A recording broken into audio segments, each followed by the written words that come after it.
You're a disgrace. My mom's voice shattered the air like glass breaking. The guests at our engagement dinner froze. Her hand came next, hot and loud across my cheek. I didn't cry. I didn't flinch. I just stood there, staring at the woman who once tucked me into bed, now throwing me to the wolves for refusing to marry the man she handpicked.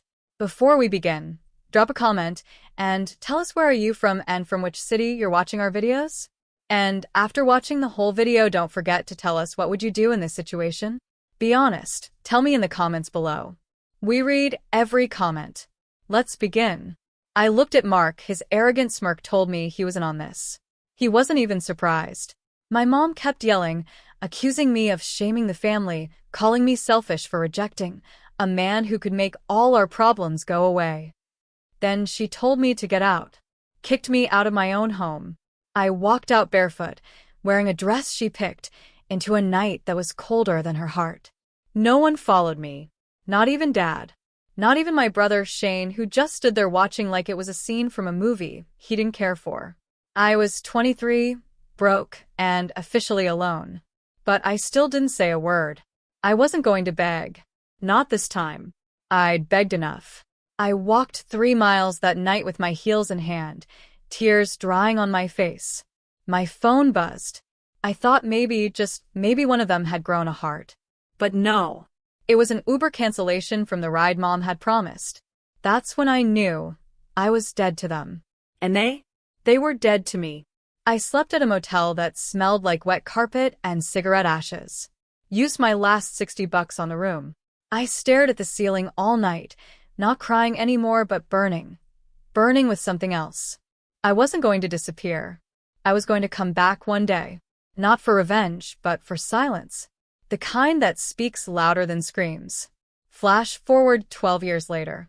I stepped out of a private jet in crisp black heels that cost more than the house I grew up in. My sunglasses caught the sun just right as I held my daughter's hand, her soft curls bouncing with each step. "Mommy, is that them?" she asked, pointing ahead. There they were, my mother, my father, my brother, standing on the edge of the tarmac, mouths open, eyes wide, pale as ghosts. I smiled. I wasn't angry anymore. I wasn't hurt. Just above it all. But it was the silence that did it. That frozen, shocked silence. The one that said everything. The one they couldn't take back. And it all started with one slap, one suitcase, and one broken heart that didn't stay broken for long. This is only the beginning. They didn't move. Not when I stepped onto the tarmac. Not when the jet engines cooled behind me. Not even when my daughter let go of my hand and ran straight toward them, toward the strangers she didn't even know were her family. "Grandma?" she asked innocently, stopping inches from my mother. My mother didn't respond. Her hand twitched, maybe from guilt, maybe from shock, but she didn't reach out. She looked like she'd seen a ghost in broad daylight. I walked slowly toward them, my heels sharp against the concrete, each step deliberate, controlled. This wasn't for revenge. This was for dignity. 12 years, I said, stopping a few feet away. That's how long it took me to build a life worth walking away from you for. My father swallowed, his Adam's apple bouncing in his throat. My brother shifted uncomfortably, like a boy caught doing something wrong in church, even though guilt had never once touched him before. "She looks like you," Shane finally muttered, looking at my daughter. "She is my last name," I replied. "And none of yours." The tension sliced through the air. I didn't raise my voice. I didn't need to. The silence they once forced me into, I'd turned it into steel. 12 years earlier, I'd taken a job cleaning hotel rooms and bussing tables in a cafe that served people like the man my mother wanted me to marry. Mark drove by once in his black BMW and tossed a $20 tip at my feet, like I was a dog he'd trained. That was the last time I saw him. I used that 20 to buy a secondhand laptop. I taught myself code, marketing, then finance. Worked 3 jobs at once, slept 3 hours a night, and poured everything into a project I didn't even name until 5 years in Salt Plus Grit. A digital consulting firm for small-town businesses run by women just like me, rejected, underestimated, kicked aside. At year 7, Salt Plus Grit got acquired by a private investor for $6.2 million. I stayed on as CEO. By year 10, I was buying companies like the one Mark's family used to run. By year 12, I wasn't just a woman with a daughter. I was a woman with options. You were supposed to marry up, my mother finally said. Her voice cracked. I did, I replied. I married up from everything you thought was good enough for me. Her eyes welled. I thought I'd feel satisfied. But I didn't. It wasn't about pain anymore. It was about proof. Proof that I could rise without bitterness. That I could create a legacy out of what they left behind. My daughter tugged on my hand. Can I go back inside the plane? She asked. I nodded. She skipped back toward the jet like it was just another Tuesday. My mother looked at me like she'd missed 1,000 chances to say the right thing. But I'd given her time. Years. And all she did was fill that silence with shame. Why now? My father finally asked. I looked at him, and for the first time in my life, I saw a man smaller than the fear he used to make me feel. I didn't come back for you, I said softly. I came back because my daughter deserves to know what she walked away from. Then I turned my back to them, exactly the way they once turned their backs to me. Only this time, I walked away with dignity in my spine, a legacy in my hand, and a little girl on board who would never be taught that love comes with conditions. It was year 3 when I hit the bottom so hard, I almost stayed there. A leaking apartment in Jersey City with roaches in the walls. I was 26, barely surviving off waitress tips, and a remote data entry job that paid pennies. My hair was falling out from stress. My stomach ached constantly from cheap instant noodles and bottled water dinners. Then came the test.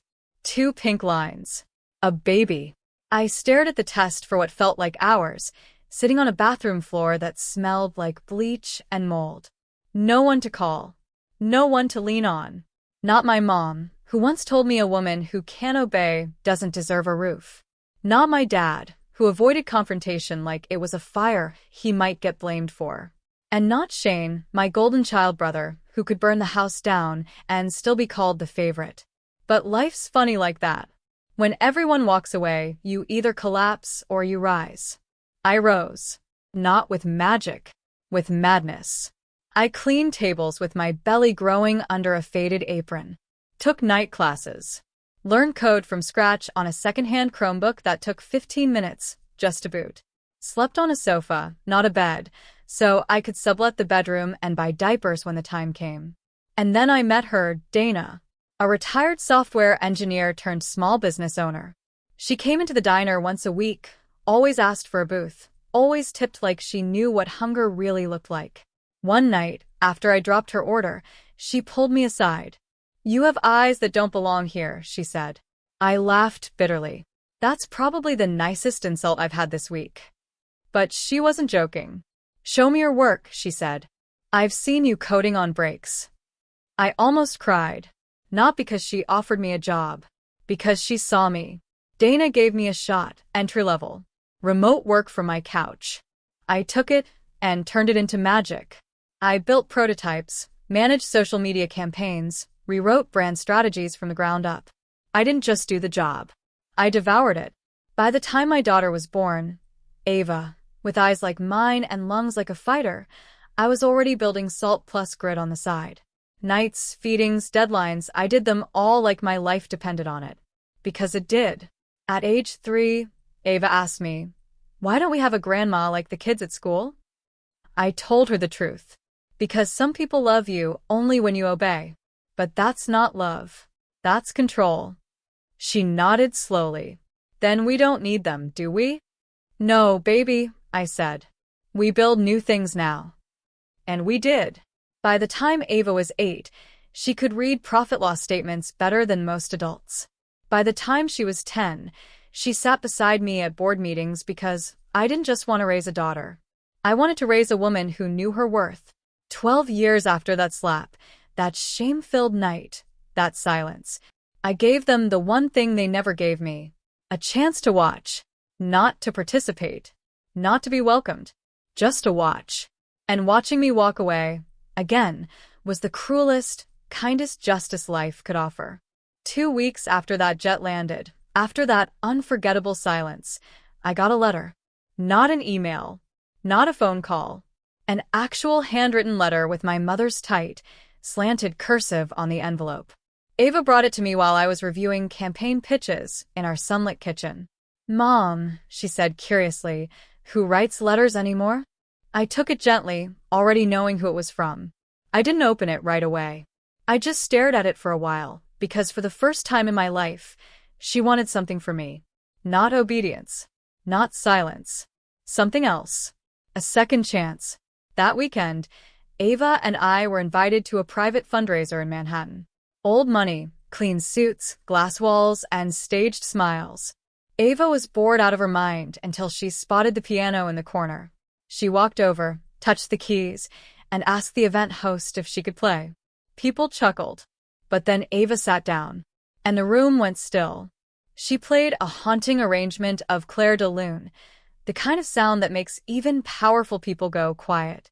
The kind of performance that makes you feel like you're hearing pain and power at the same time.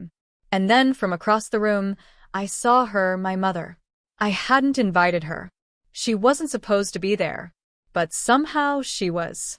Clutching her purse like a lifeline, standing against a marble wall, watching the girl she had never met play music with a soul she never nurtured. When Ava finished, the applause was thunderous. My mother was crying. After the event, she approached us outside the valet. "She's breathtaking," she said softly, reaching out. Ava looked at me. I didn't say anything, just watched. My mother knelt, trying to smile. "Do you know who I am, sweetheart?" Ava tilted her head. "You're the one who kicked my mom out, right?" My mother's face went pale. The air between us grew heavy. "I made mistakes," she whispered. "I thought I was protecting you. I didn't know." "You didn't want to know," I interrupted. "There's a difference." Her hands trembled. "Can I take her to lunch sometime?" Ava looked up at me again, waiting for permission. I didn't speak. Instead, I handed my daughter my car keys and told her to wait by the SUV. Then I looked my mother dead in the eyes. "Lunch is earned," I said. "Not owed." A week later, another letter arrived. This time it was longer. A confession. A breakdown of all the ways she believed silence was strength and control was love. She admitted she was wrong. That her love had always been conditional. That she never understood how powerful daughters become when you abandon them, but they survive anyway. She said she saw Ava and saw the woman I became. And she envied me. I didn't reply. Not because I wanted to hurt her, but because some forgiveness doesn't need a speech. It just needs a boundary. Ava? She chose on her own. One day, she wrote her grandmother a letter back. A short one. "I'm happy, Grandma. But my mom is the reason why. If you ever want to be part of that, you have to start with her." That was the first time I cried in years. Not because I was sad, but because Ava had become everything I wasn't allowed to be. And she got there by watching me walk through fire without turning to ashes. It was a warm afternoon in late spring when the reunion happened, not planned, not formal, just inevitable. Ava's school was hosting a legacy luncheon, where students could invite a family member who'd influenced their path. I assumed Ava would pick me, like she always did. But the morning of the event, she quietly asked if she could invite someone else too. I raised an eyebrow. "Who?" She hesitated. "Grandma." I felt the old wounds tug at my ribs, but I trusted my daughter. If Ava was extending a hand, it was because she had found a reason worth trying. So I said yes. I watched my mother enter the auditorium like a woman who knew she had no right to be there, but was still hoping to earn one. She wore a pale blue blazer, hair pinned up, hands shaking as she clutched a modest bouquet. When Ava stood up to speak, the room grew still. "My legacy," she said, voice clear and proud, "comes from a woman who built a future out of nothing. She taught me that silence can be louder than words, and that survival is sometimes the most graceful kind of revenge." The crowd clapped, but then Ava added, "And today, I invited someone else. Someone who once made the wrong choices but is trying now." My mother gasped softly. Ava turned toward her and said, "Forgiveness isn't about forgetting. It's about not letting hurt control your story. Everyone turned to look at my mother. She was already crying. After the event, we sat in the school garden under a willow tree. The silence between us wasn't angry anymore. It was tentative, like two people relearning how to speak. I don't deserve this, my mother said. I'm not offering it because you do, I said. I'm offering it because I don't want Ava to grow up thinking grudges are the only inheritance. She nodded, slowly. I kept the letter Ava sent. I read it every night. I figured. There was a long pause before she reached into her bag and pulled out something I never expected. The engagement ring. The one Mark gave me. The one she forced onto my hand all those years ago. I kept it, she whispered, because I thought I was right. I thought if you ever failed, I'd give this back and say I told you so. But I never failed, I said quietly. She nodded, eyes glassy. No, you didn't. You rose. And then she dropped the ring into my palm. Do with it what you want. Sell it. Burn it. Bury it. Just know, I don't hold the past anymore. You do. I gave the ring to Ava a week later. She looked confused. What am I supposed to do with this? Whatever you want, I said. Just promise me one thing. What? Don't let it decide who you are, or who you love, or who you forgive. She smiled. Deal. Years passed. My parents never fully healed, but they tried. And sometimes trying is enough. Ava grew into a woman stronger than I ever imagined, sharp, kind, unshakable. And one day, as I stood beside her, watching her daughter run across the lawn, I thought about that slap, that night, that silence. It didn't break me. It birthed me. If this story hits you even a little, just hit that like button. It helps more than you think. Don't forget to subscribe if you've ever felt this kind of pain. You're not alone.